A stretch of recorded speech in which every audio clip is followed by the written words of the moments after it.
ഉറപ്പായിട്ടും എന്താണ് നമ്മുടെ ചോദ്യം എന്തായിരുന്നു? അതിര് വിട്ട പോസ്റ്റാണെന്നാണ് എനിക്ക് തോന്നുന്നത്. കാരണം ഇപ്പോൾ ഇതിൽ വലിയ രൂപത്തിൽ സൈബർ ആക്രമണങ്ങൾ നടക്കുന്നുണ്ട്. അതിനെ ഞാൻ അപലപിക്കുകയാണ്. സൈബർ ആക്രമണങ്ങൾ ഒരു തരത്തിലും അംഗീകരിക്കാൻ പറ്റുന്നതല്ല. മാത്രമല്ല ഇതിൽ ശബരിനാഥിൻ്റെ ഭാര്യ എന്ന രൂപത്തിലും അതോടൊപ്പം ജി കാർത്തികേയൻ്റെ മരുമകൾ എന്ന രീതിയിലുള്ള പ്രതികരണങ്ങൾ ഒരുപാട് ഈ കോൺഗ്രസ് ക്യാമ്പിൽ നിന്ന് വരുന്നുണ്ട്.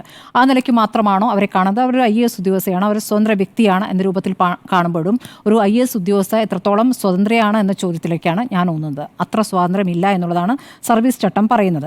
സർവീസ് ചട്ടത്തിൽ പറയുന്ന പ്രധാനപ്പെട്ട കാര്യങ്ങൾ എന്താണ്? Every member of the service shall maintain high ethical standards, integrity and honesty. രണ്ടാമത്തെ പോയിന്റ് പൊളിറ്റിക്കൽ ന്യൂട്രാലിറ്റി എന്നുള്ളതാണ്. മൂന്നാമത്തത് promoting of the principles of merit, fairness and impartiality in the discharge of duties. അത് പലതരത്തിൽ വ്യാഖ്യാനിക്കാം. ഇപ്പോൾ നേരത്തെ അരുൺ പറഞ്ഞതുപോലെ പലതരത്തിൽ വ്യാഖ്യാനിക്കാം. ഇപ്പോൾ അരുണിൻ്റെ വ്യാഖ്യാനമായിരിക്കില്ല എൻ്റെ വ്യാഖ്യാനം. എവിടെയാണ് അതിർവരമ്പ് എന്നുള്ളത് സ്വയം നിശ്ചയിക്കേണ്ടതാണ്. നമുക്ക് നേരത്തെ പല വിഷയങ്ങളിലും ഇപ്പോൾ ഒരു ചർച്ചയ്ക്ക് നമ്മൾക്ക് ഒരു IAS ഉദ്യോഗസ്ഥനെ ചർച്ചയ്ക്ക് വിളിച്ചാൽ അവർ വരില്ല. എന്തുകൊണ്ടാണ്? അവർക്ക് സ്വതന്ത്രമായൊരു അഭിപ്രായം പറഞ്ഞുകൂടാ. സർക്കാരുമായി ബന്ധപ്പെട്ടുള്ള കാര്യങ്ങൾ അവർക്ക് പറയാം. അതല്ലാതെ അതിൻ്റെ മെറിറ്റിനെ കുറിച്ചോ അതിൻ്റെ ഡീമെറിറ്റിനെ കുറിച്ചോ അങ്ങനെ പരസ്യമായി പ്രതികരിക്കാൻ അവർക്ക് അധികാരമില്ല എന്നുള്ളതാണ് സർവീസ് ചട്ടം പറയുന്നത്. അപ്പോൾ ആ സർവീസ് ചട്ടങ്ങൾ ലംഘിക്കപ്പെട്ടോ എന്നുള്ളതാണ് ചോദ്യം. ഇനി അടുത്തത് ഈ പറയുന്ന പോസ്റ്റ് ഒരു രാഷ്ട്രീയ നേതാവായി, അല്ലെങ്കിൽ രാഷ്ട്രീയ നേതാവ് തന്നെയാണ്, കണ്ണൂരിലെ ഏറ്റവും പ്രധാനപ്പെട്ട പദവിയിലേക്ക് പോകുന്ന ഒരു രാഷ്ട്രീയ നേതാവിനെ അഭിനന്ദിച്ചുകൊണ്ടുള്ള പോസ്റ്റ്. അത്രയ്ക്കും അടുപ്പമുണ്ടായിരുന്നുവെങ്കിൽ, അല്ലെങ്കിൽ ഈ പറയുന്ന KK രാഗേഷുമായി നല്ല വ്യക്തിബന്ധം പുലർത്തുന്ന ഒരാളാണെങ്കിൽ നേരിട്ട് പറയാം, അല്ലേ? ഫോൺ ചെയ്ത് പറയാം. ഇത് ജനങ്ങൾ കൂടി അറിയട്ടെ എന്ന രൂപത്തിൽ അത് അവതരിപ്പിക്കുമ്പോൾ അതിൽ വേറെ രാഷ്ട്രീയ ലക്ഷ്യങ്ങളുണ്ടോ എന്ന് സംശയിച്ചാൽ ഒരു തെറ്റും പറയാൻ പറ്റില്ല. അപ്പോൾ അത് ഇതേ കാര്യങ്ങൾ ഇപ്പോൾ ഈ ദിവ്യയ്ക്ക് പിന്തുണയുമായി പ്രതികരിച്ചു വരുന്ന CPM നേതാക്കൾ അത് ഒരു വിമർശനമായിരുന്നുവെങ്കിൽ, KK രാഗേഷുമായി ബന്ധപ്പെട്ട ഒരു വിമർശനമായിരുന്നുവെങ്കിൽ എങ്ങനെ പ്രതികരിക്കും? ഇനി സർക്കാർ സംവിധാനം എങ്ങനെ പ്രതികരിക്കുമെന്ന് കൂടിയുണ്ടല്ലോ. അപ്പോഴേക്കും നോട്ടീസ് വരില്ലേ? ഒരു IAS ഉദ്യോഗസ്ഥ രൂപത്തിൽ പ്രതികരിച്ചു എന്ന് പറഞ്ഞ് ഇപ്പോൾ ഈ പറയുന്ന രാഗേഷ് പോകുന്ന ഒരു രാഷ്ട്രീയ പോസ്റ്റിലേക്കാണെങ്കിൽ കൂടി അതിലും ഒരു നോട്ടീസ് വരും. അല്ലെങ്കിൽ വേറെന്തെങ്കിലും രൂപത്തിൽ അവരുടെ പൊസിഷൻ മാറും. അല്ലെങ്കിൽ അവർക്ക് ഇപ്പോൾ പ്രശാന്തിൻ്റെ കാര്യത്തിൽ സംഭവിച്ചതുപോലെ വീട്ടിലിരിക്കേണ്ടി വരുന്ന ഒരു അവസ്ഥയുണ്ടാകും. പ്രശാന്തിൻ്റെ മറ്റൊരു കോണ്ടെക്സ്റ്റിലാണെങ്കിൽ കൂടി അദ്ദേഹം പറയുന്ന ചില കാര്യങ്ങൾ പോയിന്റ് ഉണ്ടെന്നാണ് ഞാൻ കരുതുന്നത്. ഓരോ ദിവസവും ചീഫ് സെക്രട്ടറിക്കെതിരെയാണ് അദ്ദേഹം വിമർശനങ്ങൾ ഉന്നയിക്കുന്നത്. ഉദ്യോഗസ്ഥർക്കിടയിലെ ചെരിപ്പോരുമായി ബന്ധപ്പെട്ട ചില കാര്യങ്ങൾ പുറത്തു വരുന്നു. അതിൽ ഏതാണ് ശരി, ഏതാണ് തെറ്റ് എന്ന് പൊതുജനം കൂടി അറിയേണ്ട കാര്യമുണ്ട് എന്നുള്ളതുകൊണ്ടാണ് പ്രശാന്ത് പോസ്റ്റ് ഇടുന്നതെന്നാണ് പ്രശാന്ത് പറയുന്നത്. അതിലൊരിക്കൽ പോലും ഗവൺമെൻറ്റിനെയോ സർക്കാരിൻ്റെ നയങ്ങളെ വിമർശിച്ചുകൊണ്ടുള്ള ഒരു കാര്യങ്ങളുമില്ല. അദ്ദേഹം ഇന്ന് ഇട്ടിരിക്കുന്ന പോസ്റ്റിൽ, ഇന്നിപ്പോൾ ഹിയറിങ്ങിന് മുമ്പ് അദ്ദേഹം ഇട്ട പോസ്റ്റിൽ പറഞ്ഞിരിക്കുന്നത് എന്താണ്? ട്രാൻസ്പെറൻസിയുമായി ബന്ധപ്പെട്ടാണ്. ഇപ്പോൾ സുപ്രീം കോടതിയേക്കാൾ മുകളിലാണോ ചീഫ് സെക്രട്ടറി എന്ന് ചോദിക്കുന്നത് എന്തുകൊണ്ടാണ്? സുപ്രീം കോടതിയിൽ പോലും അതിൻ്റെ പ്രൊസീഡിങ്സ് എങ്ങനെയാണ്? ഓപ്പൺ കോർട്ടിലാണ്, അല്ലേ? ഓപ്പൺ കോർട്ടിലാണ്, ലൈവ് സ്ട്രീമിംഗ് ഉണ്ട്, എല്ലാവർക്കും കാണാം എന്നുള്ളത് കൊണ്ടാണ് എൻ്റെ ഹിയറിങ്ങും കൂടി ജനം കാണട്ടെ. കാരണം അതിൽ ഒരു പക്ഷപാതിത്വം ത്രൂ ഔട്ട് നടന്നിട്ടുണ്ട് എന്ന അദ്ദേഹത്തിൻ്റെ അനുഭവമാണ്. അതുകൊണ്ട് ആ പ്രൊസീഡിങ്സ് കാണട്ടെ. ഞാൻ പറയുന്നതും കാണും, നിങ്ങൾ പറയുന്നതും കാണും എന്ന രൂപത്തിലാണ് അദ്ദേഹം അത് പറഞ്ഞത്. അതിനെ വേറെ രീതിയിൽ വ്യാഖ്യാനിക്കുന്നു. അദ്ദേഹം ഇപ്പോൾ വീട്ടിൽ ഇരിക്കുന്നു. ഇനി അങ്ങോട്ടുള്ള നടപടികൾ എന്താണ് എന്ന് നമുക്കറിയില്ല. ഇനിയിപ്പോൾ അത് കോടതിയിലേക്ക് പോവുകയാണെങ്കിൽ തന്നെയും അതും ഓപ്പൺ കോർട്ടായിരിക്കും ഒരു പക്ഷേ, അത് നമ്മൾ കാണുകയും ചെയ്യും. അപ്പോൾ ഇതാണ് അതുമായി ബന്ധപ്പെട്ട്. അപ്പോൾ ഒരു മെസ്സേജ് കൊടുക്കുന്നുണ്ട്. ഞങ്ങളെ പുകഴ്ത്തുന്നവർക്ക് നല്ല പൊസിഷൻ കിട്ടും, ഞങ്ങളെ പുകഴ്ത്തുന്നവർക്ക് നല്ല അധികാരം കിട്ടും, അല്ലെങ്കിൽ ഇനി അങ്ങോട്ട് ഉയർച്ച ഉണ്ടാകും എന്നൊരു തോന്നലുണ്ടാകുന്ന പ്രതികരണങ്ങൾ, ചേർത്ത് പിടിക്കൽ ഒക്കെ കാണുന്നു. നമ്മൾ MR അജിത് കുമാറുമായി ബന്ധപ്പെട്ടായാലും ഇപ്പോൾ അജിത് കുമാറിൻ്റെ കാര്യത്തിൽ ഇന്ന് ക്ലീൻ ചിറ്റ് നൽകിയ റിപ്പോർട്ടിന്മേൽ മുഖ്യമന്ത്രി ഒപ്പിട്ട ദിവസം കൂടിയാണ്. അതുകൂടി ഇതുമോട് ചേർത്ത് വെക്കണമെന്നാണ് കരുതുന്നത്. അജിത് കുമാറുമായി ബന്ധപ്പെട്ടല്ല, അജിത് കുമാറിൻ്റെ കാര്യത്തിൽ അജിത് കുമാറിന് എതിരെ ഇവിടെ DGP ഒരു അന്വേഷണ ശുപാർശ നൽകിയിട്ടുണ്ട്. അതിന്മേൽ പ്രതികരണം ഉണ്ടായിട്ടില്ല. മാസങ്ങളായി അത് വെച്ചിരിക്കുകയാണ്. അതിൽ എന്ത് പ്രതികരണമായാലും അത് പുറത്തേക്ക് പറയാമായിരുന്നു. ആ പ്രതികരണമേ ഉണ്ടായിട്ടില്ല. ഇന്നും മുഖ്യമന്ത്രി അതുമായി ബന്ധപ്പെട്ട് സംസാരിച്ചിട്ടില്ല. എന്താണ് വിജിലൻസിന്റെ ക്ലീൻ ചിറ്റ് ആണോ ഈ പറയുന്നത്? അല്ല, ക്ലീൻ ചിറ്റ് നൽകി, അത് ഒപ്പിട്ടു, വിജിലൻസ് ഒപ്പിട്ടു. ഞാൻ രണ്ടാമത്തെ കാര്യമാണ് പറയുന്നത്. ഞാൻ പറയുന്നത് ഇവിടെ അജിത് കുമാറുമായി ബന്ധപ്പെട്ട് വ്യാജമൊഴി നൽകിയെന്ന പരാതി അതേ റാങ്കിലുള്ള മറ്റൊരു ഉദ്യോഗസ്ഥൻ നൽകുകയാണ്. അതിന്മേൽ കേസ് എടുക്കാമെന്ന ശുപാർശ ഇവിടെ നിന്ന് DGP നൽകുകയാണ്. അതിന്മേൽ ഒരു അക്ഷരം പോലും പറഞ്ഞിട്ടില്ല. കേസ് എടുക്കാമെന്ന ശുപാർശയല്ല, അത് P. വിജയന് കേസ് എടുക്കാം. DGP ഞാൻ ചോദിക്കട്ടെ, സ്റ്റേറ്റ് കൊടുക്കുമെന്നുള്ളത് വേറെ വിഷയം. ഞാൻ ചോദിക്കുന്നത് അതിന്മേൽ പ്രതികരണം ഞാൻ പറഞ്ഞു പൂർത്തിയാക്കട്ടെ. താങ്കളുടെ പോയിന്റ് താങ്കൾ പറഞ്ഞു. റിപ്പോർട്ട് കിട്ടിയിട്ടില്ലെന്നോ? ജനുവരിയിൽ കൊടുത്ത റിപ്പോർട്ടാണ്, അത് കിട്ടിയിട്ടില്ല. നിങ്ങൾ DGP കൊടുത്ത റിപ്പോർട്ടിനെ കുറിച്ചുള്ള വിവരങ്ങൾ പുറത്തേക്ക് വരുന്നത്. അപ്പോൾ നമ്മൾ മാധ്യമങ്ങളൊക്കെ കളവാണോ റിപ്പോർട്ട് ചെയ്തത്? മാധ്യമങ്ങളുടെ വാർത്തയോടെ CM പറഞ്ഞതാണ്.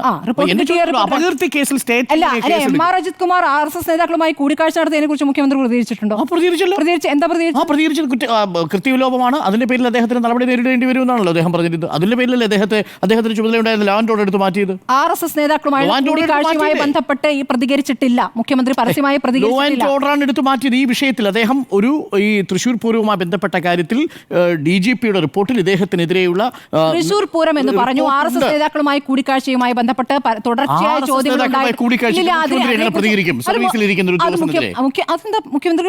രാഷ്ട്രീയ പ്രതികരണങ്ങൾ എന്തൊക്കെ കാര്യങ്ങൾ നടത്തുന്നു, അതെങ്ങനെ മുഖ്യമന്ത്രി പ്രതികരിക്കും? ഞാനൊന്ന് പൂർത്തിയാക്കട്ടെ. ഞാൻ എന്റെ പോയിന്റിലേക്ക് അതിലേക്ക് വലിച്ചഴിക്കുന്നത് എന്റെ സ്വാതന്ത്ര്യമാണ്, ഏതൊക്കെ കാര്യങ്ങൾ എനിക്ക് തോന്നി എന്നുള്ളത്. കാരണം പല കാര്യങ്ങളിലായി ഈ തരത്തിൽ പുകഴ്ത്തുന്ന ഉദ്യോഗസ്ഥർക്ക് സംരക്ഷണം കൊടുക്കുകയും ഞാനൊരു വാചകം പൂർത്തിയാക്കട്ടെ അരുൺ. ഞാൻ പറയുന്നത് MR അജിത് കുമാർ അവിടെയുണ്ട്. ആയിക്കോട്ടെ, ആ ഉദ്യോഗസ്ഥരുമായി ബന്ധപ്പെട്ട് ഒരു പ്രതികരണം പോലും നടത്തിയിട്ടില്ല. DGP ഇവിടെ റിപ്പോർട്ട് നൽകിയിട്ടും അതിന്മേൽ പ്രതികരിക്കാതിരിക്കുന്ന കാര്യമാണ് ഇവിടെ പറയുന്നത്. നമ്മൾ നൽകിയ റിപ്പോർട്ടിനെ അരുൺകുമാർ തള്ളിക്കളയുന്നു. അപകീർത്തി കേസ് വിജയനാണ് കൊടുക്കേണ്ടതെങ്കിൽ P.വിജയൻ IPS അത് കൊടുക്കണം. അതല്ലാതെ സ്റ്റേറ്റിന് അരുൺകുമാർ പറയുന്നതാണ്, ഞാനല്ല പറയുന്നത്. അതാണ് റിപ്പോർട്ട്. അപകീർത്തി കേസിന്റെ നിയമം അങ്ങനെയാണ്. അല്ലല്ല, നിയമം എന്തുമാകട്ടെ, ഞാൻ ചോദിക്കുന്നത് പ്രതികരിച്ചിട്ടില്ല. മുഖ്യമന്ത്രി ഇതുവരെ പ്രതികരിച്ചിട്ടില്ലാന്നേ. ഈ റിപ്പോർട്ടുമായി ബന്ധപ്പെട്ട് പ്രതികരിച്ചിട്ടില്ല. അങ്ങനെ റിപ്പോർട്ട് കിട്ടിയിട്ടില്ല എന്നുള്ള പറയുന്നത്. റിപ്പോർട്ട് കൊടുത്തിട്ടുണ്ടെന്നുള്ള കാര്യം നമുക്കറിയാവുന്ന കാര്യമാണ്. അതിന്മേൽ പ്രതികരിച്ചിട്ടില്ല, ഒരു നടപടി ഉണ്ടായിട്ടില്ല. നടപടി ഉണ്ടാകുമെന്നുള്ള പ്രതീക്ഷയുമില്ല. അജിത് കുമാറുമായി ബന്ധപ്പെട്ട മറ്റൊരു നിലപാടാണ്. അപ്പുറത്ത് P.വിജയൻ അതേ റാങ്കിലുള്ള ഒരു ഉദ്യോഗസ്ഥരാണ് പരാതിക്കാരൻ എന്നുള്ള വിഷയം അവിടെ നിൽക്കുന്നു. പരാതിക്കാരന് സ്വന്തം നിലയ്ക്ക് പോവുകയാണോ അല്ലാതെ പോവുകയാണെന്നൊക്കെയുള്ള നിയമവശം അതിന്മേൽ പ്രതികരിക്കുക എന്നുള്ളതാണ് അതിലെ കൃത്യമായ നിലപാടായി വ്യക്തമാകട്ടെ. ഈ കാര്യത്തിൽ ഈ പറയുന്ന ഈ രാഷ്ട്രീയ പ്രതികരണങ്ങൾ നടക്കുമ്പോൾ ഇപ്പോൾ ഈ പറയുന്നുണ്ടല്ലോ, ദിവ്യ എസ് അയ്യരെ ശബരിനാഥിനെ ഭാര്യയായിട്ടും IAS ഉദ്യോഗസ്ഥയായിട്ട് കാണുന്നില്ല, അവരുടെ ഒരു പൊസിഷനിൽ നിന്നുകൊണ്ട് അവരെ കാണുന്നില്ല, അവർ ഒരു സ്ത്രീ എന്ന നിലയിൽ അവർ ആക്രമിക്കപ്പെടുകയാണെന്നൊക്കെ മുഖ്യമന്ത്രി പറയുന്നു. പക്ഷേ CPM കേന്ദ്രങ്ങൾ തന്നെ പറയുന്നു ശബരിനാഥിനെതിരായ ഒരു രാഷ്ട്രീയ കരുനീക്കമാണ് എന്ന് ചില നേതാക്കൾ പറയുന്നുണ്ട്. സനോജിൻ്റെ പ്രതികരണം വരുന്നുണ്ട്. ശബരിനാഥിനെ മൂലക്കിരുത്താൻ വേണ്ടിയുള്ള ചില നേതാക്കളുടെ, അത് രാഹുൽ മാങ്കൂട്ടത്തിലെ പേരടക്കം ഷാഫി പറമ്പിലിൻ്റെ പേരടക്കം പറയുന്നത്, അങ്ങനെ ഒരു ഗൂഢ ചിന്തയാണ് ഇതിന് പിന്നിൽ എന്ന് പറയുന്നു. അപ്പോൾ അവിടെയും ഇവിടെയും രാഷ്ട്രീയ ബന്ധം കൃത്യമായി അതിൽ ആരോപിക്കുന്നുണ്ട്. അതിൽ ഞാൻ അതിനോടൊന്നും യോജിക്കുന്നില്ല. ഈ കോൺഗ്രസ് ബന്ധവുമായി ബന്ധപ്പെട്ട ഒന്നല്ല അവർ പറയേണ്ടത്. ഈ IAS ഉദ്യോഗസ്ഥയ്ക്ക് ചെയ്യാൻ പറ്റുന്ന IAS ഉദ്യോഗസ്ഥൻ അല്ലെങ്കിൽ ഉദ്യോഗസ്ഥ അവർക്ക് ചെയ്യുന്നതിന് കൃത്യമായ ഒരു അതിർവരമ്പുണ്ട്. ആ അതിർവരമ്പ് അവർ കടന്നിട്ടുണ്ട് എന്നുള്ളത് തന്നെയാണ് ഞാൻ മനസ്സിലാക്കുന്നത്. അതുകൊണ്ട് അത് ശരിയായ രീതിയല്ല. അതിന്മേലൊരു രാഷ്ട്രീയ താല്പര്യമുണ്ടോ എന്ന് പോലും സംശയിച്ചാൽ കുഴപ്പമില്ല. കാരണം മനോരമ ഓൺലൈനിൽ അതിനുശേഷം അവരൊരു അഭിമുഖം എടുത്തിരുന്നു. ആ അഭിമുഖത്തിൽ അവർ പറയുന്ന കാര്യങ്ങളുണ്ട്. ഒരു മിനിറ്റ്. അതിൽ അവർ പറയുന്നുണ്ട്, 2016 തിരുവനന്തപുരം സബ് കളക്ടറായി വന്നത് മുതൽ വിഴിഞ്ഞത്തെ പോസ്റ്റ് വരെ എല്ലാ നിയമനങ്ങളും നൽകിയത് LDF സർക്കാരിൻ്റെ കാലത്താണ് എന്നവർ പറയുന്നുണ്ട്. അപ്പോൾ LDF സർക്കാരിനോട് അവർക്ക് അങ്ങനെയൊരു താല്പര്യമുണ്ട് എന്നവർ വളരെ വ്യക്തമായി തന്നെ പറയുന്നു. ഇനി അടുത്ത കാര്യം, രാഷ്ട്രീയത്തിലേക്ക് പോകുന്നുണ്ടോ എന്ന ചോദ്യത്തിന് അവർ കൃത്യമായ മറുപടി പറയുന്നില്ല. നാളെ അത് സംഭവിക്കാമെന്നുള്ള സൂചനകൾ കൂടി നൽകുന്നുണ്ട്. അപ്പോൾ എങ്ങനെ വേണമെങ്കിലും ഈ വ്യാഖ്യാനം എവിടെയെങ്കിലും ആകാമല്ലോ. അപ്പോൾ ആ വ്യാഖ്യാനത്തിൽ ഇപ്പോഴത്തെ പ്രതികരണങ്ങൾ തനിക്ക് നാളെ രാഷ്ട്രീയത്തിലേക്ക് വരാനുള്ള, അത് ഇടത് രാഷ്ട്രീയത്തിലേക്ക് വരാനുള്ള ഒരു താല്പര്യമായി വേണമെങ്കിൽ തോന്നിയാലും അതിന് ആർക്കും കുറ്റം പറയാൻ പറ്റില്ല. ഈ പറഞ്ഞിട്ടുള്ള വാചകം ഇല്ല, ഞാൻ വായിച്ച കാര്യമില്ലേ പറയുന്നത്. ഞാൻ പറയുന്ന കേൾക്കൂ. ദിവ്യ എസ് അയ്യർ എന്തെങ്കിലും തെരഞ്ഞെടുപ്പ് രാഷ്ട്രീയത്തിലേക്ക് എത്തുമെന്ന് തോന്നിയിട്ടുണ്ടോ? അതിനെപ്പറ്റി ഇതുവരെ കാര്യമായി ചിന്തിച്ചിട്ടില്ല. എന്നാൽ എൻ്റെ കാര്യത്തിൽ നോക്കിയാൽ എല്ലാ തലങ്ങളിലും എല്ലാ മേഖലകളിലും പരീക്ഷണങ്ങൾക്ക് തയ്യാറായിട്ടുള്ള ഒരു വ്യക്തിയാണ് ഞാൻ. എന്തും പുതുതായി പഠിക്കാനും പുതിയ പരീക്ഷണങ്ങൾ നടത്താനും എല്ലാം സേവന മേഖലയിൽ നിന്നുകൊണ്ട് തന്നെ ഞാൻ ശ്രമിച്ചിട്ടുണ്ട്. എൻ്റെ ജീവിതത്തിൽ ഓരോ ചൂടും ഞാൻ വളരെ കൃത്യമായി പ്ലാനിങ്ങോടെ ചെയ്യുന്ന ഒരാളാണെന്ന ധാരണ പൊതുവെയുണ്ട്. പക്ഷേ ഞാൻ അങ്ങനെയല്ല, മുൻകൂട്ടി തയ്യാറാക്കിയ പദ്ധതിയുടെ ഭാഗമായിട്ടല്ല നടന്നത്. അപ്പം നാളെ സംഭവിക്കാതിരിക്കാം. അങ്ങനെ ഒരു സാധനം ഇട്ട് കൊടുക്കുന്നുണ്ട്. അപ്പം അങ്ങനെ ഇട്ട് കൊടുക്കുകയാണ് മൊത്തത്തിൽ ചെയ്തിരിക്കുന്നത്. എല്ലാം ഇട്ട് കൊടുക്കുകയാണ്. നിങ്ങൾക്ക് എങ്ങനെയും വ്യാഖ്യാനിക്കാം, നിങ്ങൾക്ക് എങ്ങനെയും വിലയിരുത്താം എന്ന രൂപത്തിൽ ഒരു IAS ഉദ്യോഗസ്ഥർക്ക് അങ്ങനെ സ്വാതന്ത്ര്യമുണ്ടോ എന്ന് ചോദിക്കുമ്പോൾ അങ്ങനെ ഒരു സ്വാതന്ത്ര്യമില്ല എന്നുള്ളതാണ് എൻ്റെ ബോധ്യം.